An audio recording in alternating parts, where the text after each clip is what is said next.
Hi everyone, and welcome back to the final morning report analysis video of today, Thursday the 24th of July, with me, Richard Perry, market analyst at Hand Tech Markets. And as per usual, the final analysis is on gold.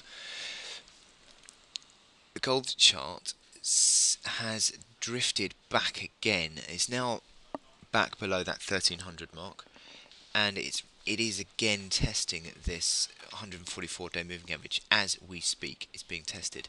Now, the other thing being that you've got all three of the 89, 55 and 144-day moving averages pretty much in the same spot, which is again exactly where we are pretty much now. So you'd be looking, hopefully, if you're on the bull side, for a bit of support to come in here. And also you've got the reaction low support at 1291.70. And you've got also a little bit of insurance with this key pivot level support. Zoom out a little bit further here, you'll see that 1280 acts consistently as a basis of pivot level, and 1280 I think is probably now a bit of a watershed between whether we're looking as an improving chart or whether we are looking at the recovery on a medium-term basis anyway, on a recovery being scuppered. So I think this correction is, at the moment, it still could just be another nice little buying opportunity, because I think this broken downtrend is a positive. Also these rising moving averages, or certainly the 144-day moving average and also the 55-day moving average rising is also a positive. And these momentum indicators are bullish as well, just near-term corrective. So I'd be looking for support to start coming in around this level between 1280 and 1295. I think is where we need to start building support, and if it can do that, if you can leave another low in this sort of area here, I think we can start to think maybe that there is a longer term or a medium to longer term recovery going on in gold. I think if you break down 1280, I think then that sends out a big signal that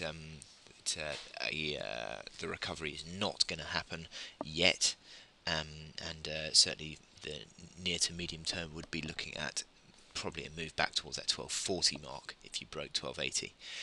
So I think between 1280 and 1295 is key for near to medium term anyway, in terms of the positivity.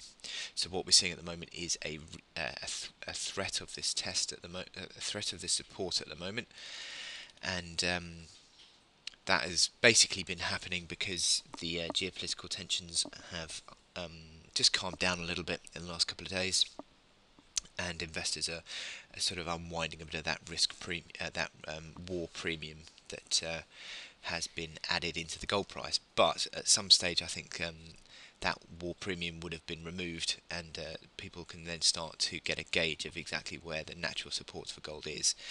And as I said, between 1280 and 1295, if you can see that support coming in, I think that's a fairly positive development. But we'll wait and see what happens. At the moment, the threat is on to the downside. You've seen this is on the hourly chart. These moving averages on the hourly chart have just converged and turned lower, so that suggests that the threat is on. You've also, with this breach of that 1305 support, that becomes the new resistance. So just keep that in mind as well. 1305 being the start of the new resistance up towards 1310. And I think those are the levels that we need to be watching out for. I think if we can break back above those levels, then back away to the upside, and also equally if you can find support around that 1280 to 1295 mark, again I think that is going to be a medium-term positive. So some key prices there, I think, on gold that we're testing at the moment today, and it could be an interesting couple of days coming up for gold. Anyway, I wish you good luck in your trading today, and I will speak to you later. Thank you.